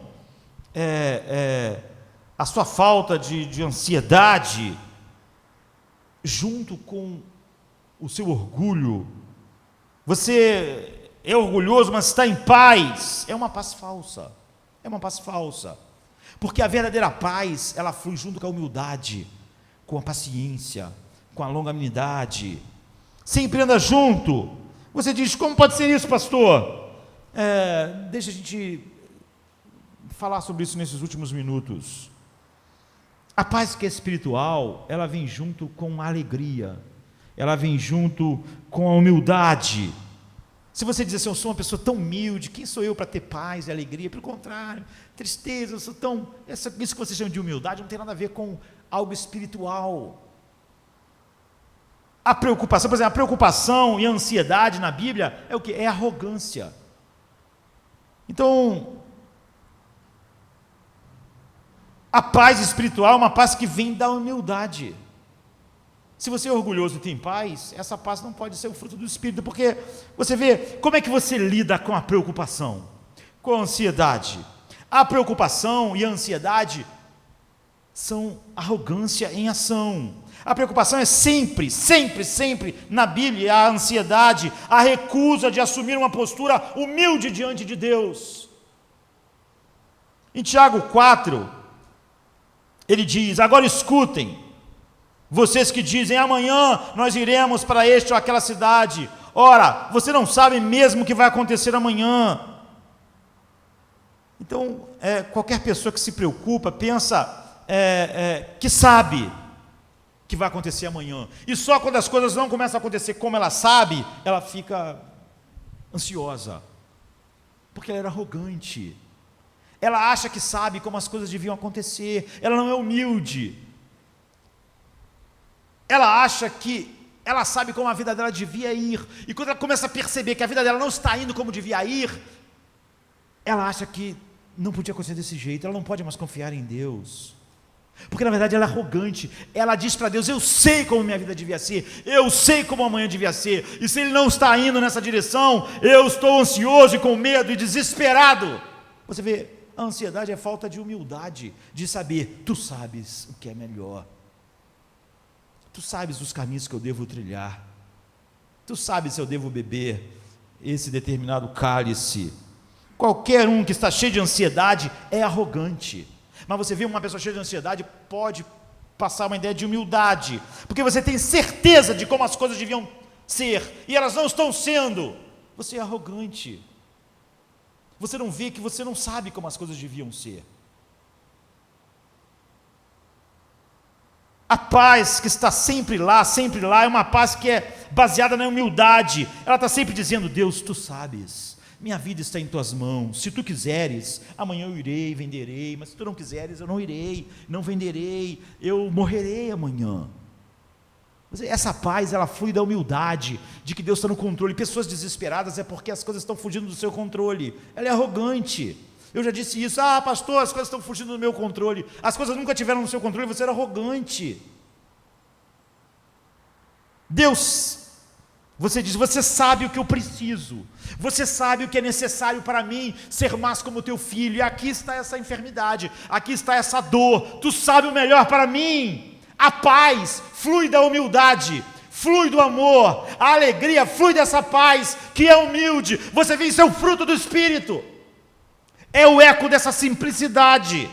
Essa é a razão pela qual eu não me preocupo, porque eu não sei, Deus, eu não sei o que é melhor, tu sabes. Eu só estaria preocupado se eu soubesse como devia ser, e as coisas não estão sendo como devia ser, mas como eu não sei, e sei que tu sabes, e tu não é só amor, tu é amor, poder, bondade, misericórdia, e quando tu diz que tu é por mim, todos os teus atributos, ou na verdade na sua simplicidade, tudo que tu é por mim, então eu estou em paz, estou alegre. Agora, quando a pessoa tem paz e é arrogante, aquela paz dela é falsa, não é espiritual, não é o fruto do Espírito. Se ela tem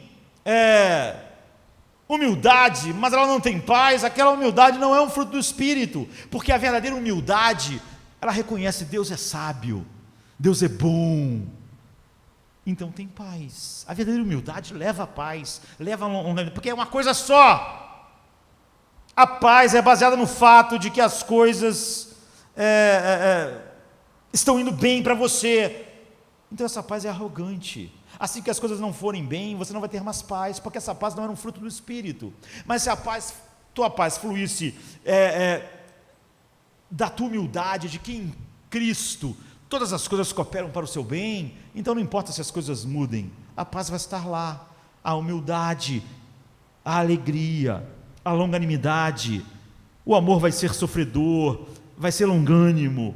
Essas coisas estão juntas. Quando você é uma pessoa orgulhosa e as coisas estão indo bem para você, você está dizendo que tem paz, mas você está fazendo só um mau uso das suas circunstâncias. A razão pelas quais as coisas estão indo bem para você, você acha, é porque eu escolhi bem, é porque eu estudei, os outros não estudaram, é porque eu fiz as coisas certas, é porque eu administrei bem a minha vida.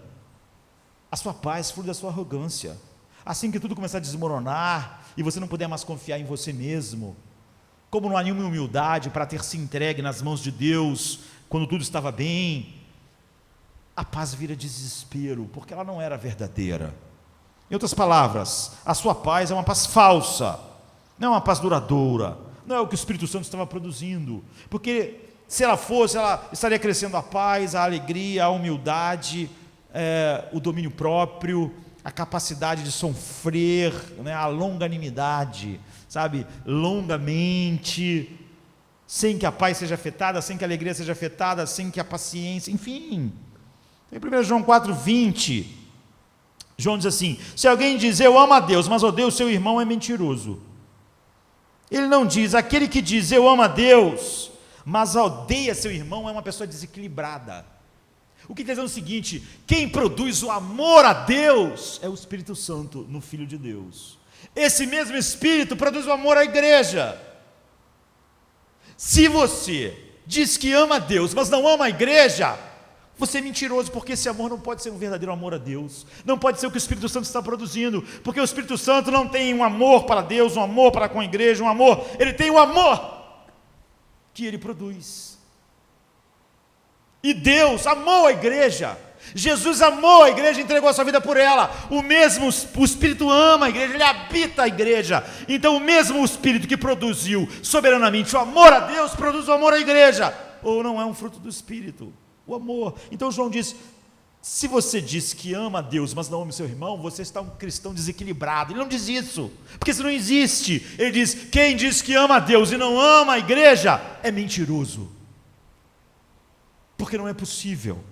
É como você dizer que você tem a humildade que o Espírito produz, mas não a paz.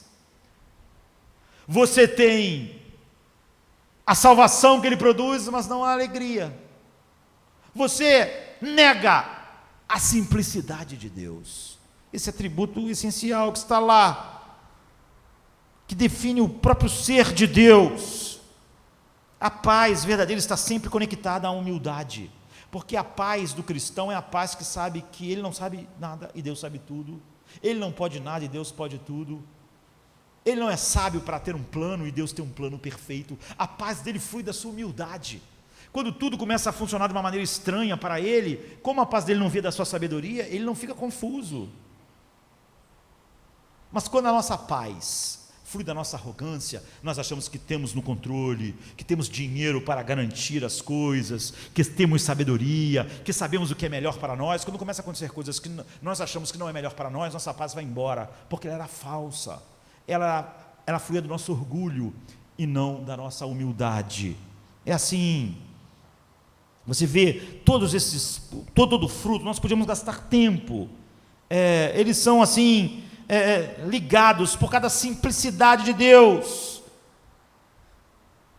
Em outras palavras, tudo vem junto, cresce às vezes de maneira imperceptível, como eu disse. Você não pode medir, você não pode ver, você não pode sentir, mas o que acontece?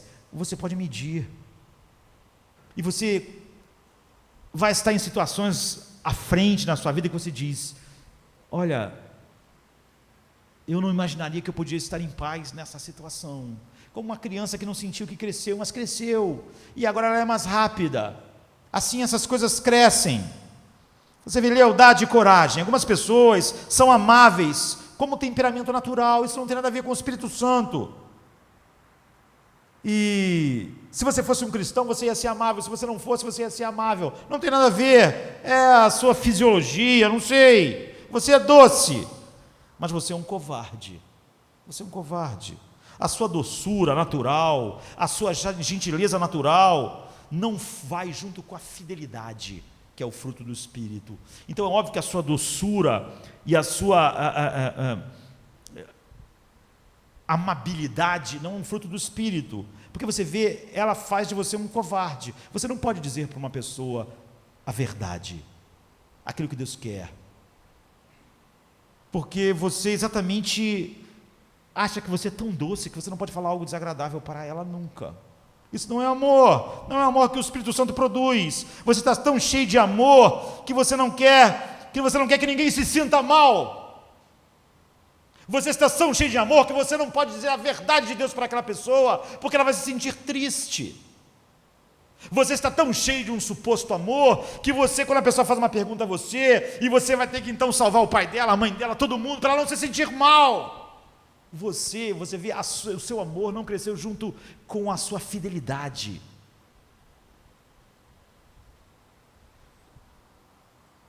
Portanto, o seu amor não é um fruto espiritual, você é um covarde. Você está pensando, o que essa pessoa vai sentir, como eu quero que ela se sinta. Não há fidelidade em você.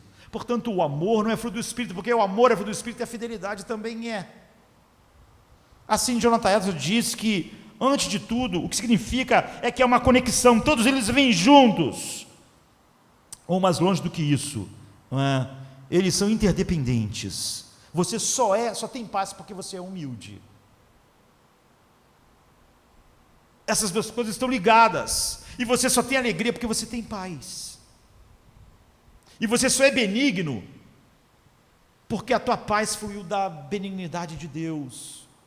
E assim, eles são muitos, mas são totalmente interdependentes. Eles não são o atributo, nós não somos simples como Deus é, mas Ele é a atuação desse Deus que é simples em nós, operando o que Ele é, o caráter dEle.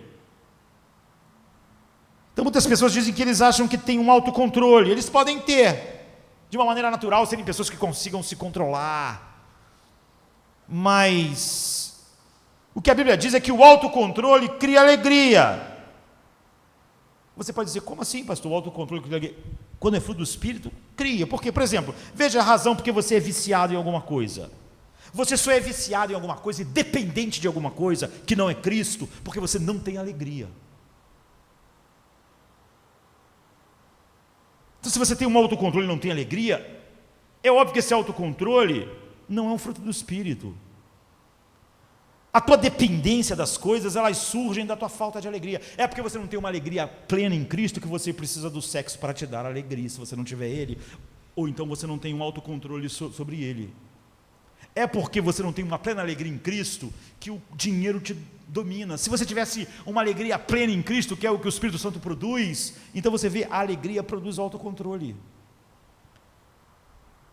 Outra coisa, muitas vezes há uma espécie de contrafecção de autocontrole que não vem da humildade e alegria, mas vem do orgulho.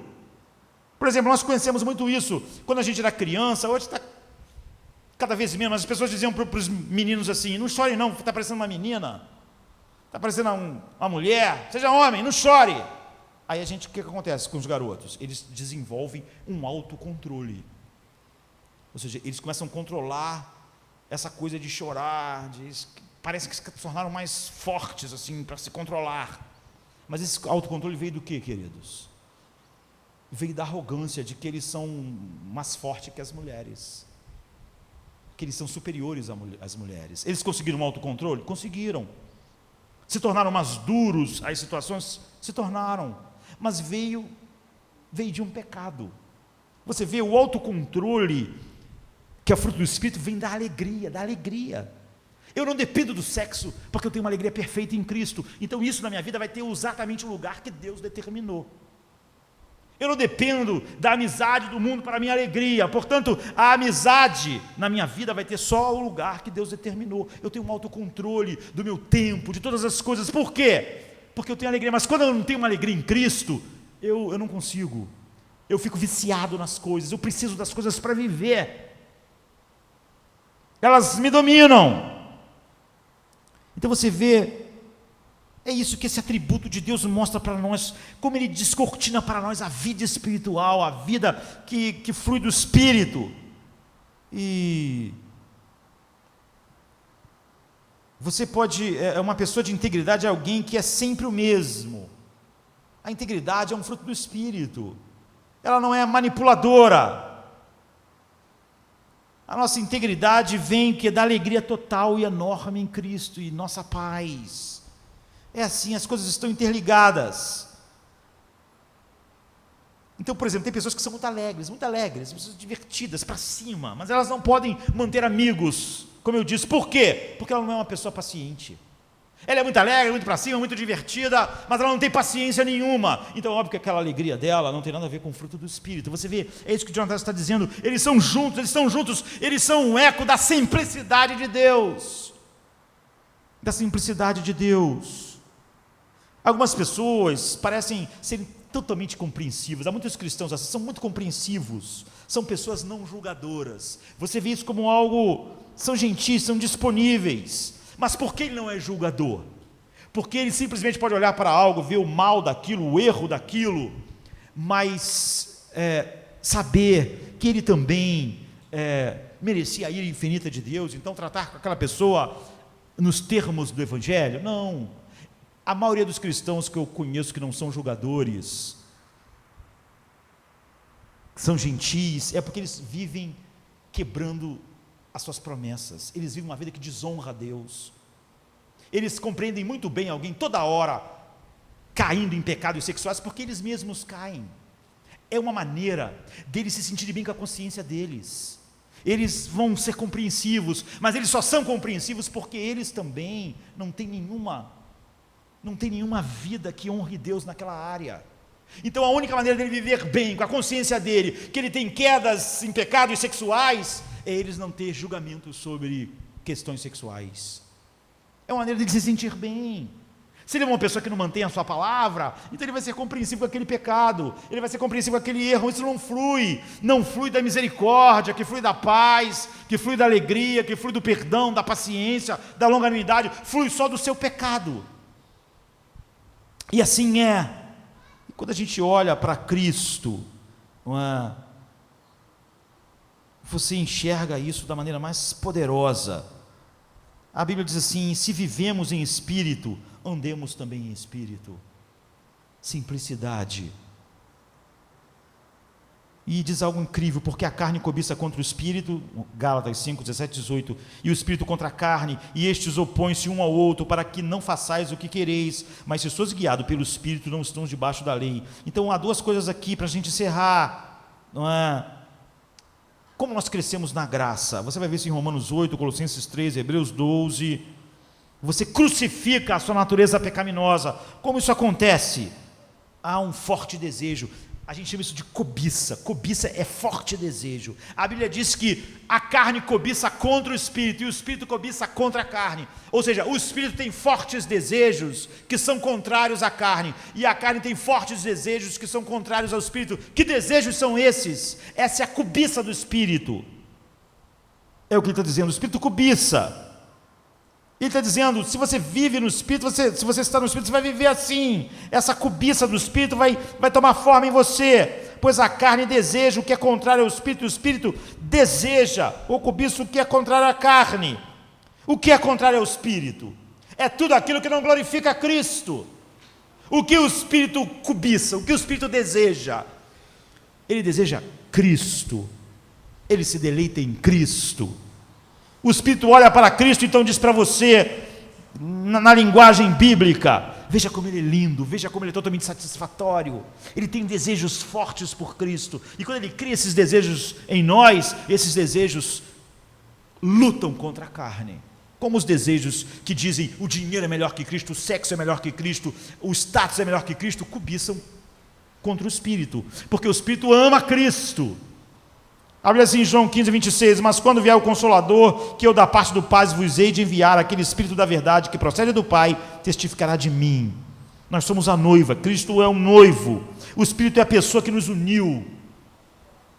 O Espírito está todo o tempo todo em nós dizendo, olha como ele é lindo. É disso, é dessa beleza, desse encanto que flui paz, alegria, justiça, longanimidade, benignidade. O Espírito sempre olhando e vendo a beleza de Cristo e sempre nos levando a ver essa beleza. Ele cobiça contra a carne, porque ele deseja o Espírito assim, com fortes desejos. Essa é a razão porque Gálatas 5 diz que é o fruto do Espírito, é o fruto do amor do Espírito que está totalmente centrado em Cristo, como o amor do Pai está. E Paulo deliberadamente ele mistura as coisas, porque ele fala fruto do Espírito e obras da carne, ele mistura as metáforas, porque o jardineiro apenas cria as condições através das quais o poder da semente é liberado, é o poder que está em nós que gera todas essas coisas, e é o poder desse Deus simples, e a palavra que Paulo usa em latim, luxúria, é a mesma para o desejo passional, instintivo do prazer sensual, mas aqui ela está sendo estendida no seu sentido original, que é deixar-se dominar por uma paixão. O Espírito nos leva a ser dominado pelo amor a Cristo, é assim que ele cria o fruto. É por isso que diz que o Espírito cobiça contra a carne, da mesma maneira que a carne quer dominar um homem pelas paixões que são opostas a desejar Cristo. Então o Espírito Santo, ele faz Cristo real para nós, e ao fazer Cristo totalmente real para nós, nessa realidade que Cristo é, esse fruto cresce, e esse fruto aponta para esse primeiro atributo que nós vimos hoje, a simplicidade de Deus. Não há partes em Deus. A alegria cresce, e por causa dela a paz cresce, a longanimidade cresce, todas as coisas crescem juntas, uma depende da outra, na verdade, uma flui da outra. Só isso é a evidência de que o Espírito de Cristo habita em nós. O Espírito, o Pai e Cristo têm os mesmos atributos, e a simplicidade de Deus é a base da nossa transformação. Vamos ficar de pé.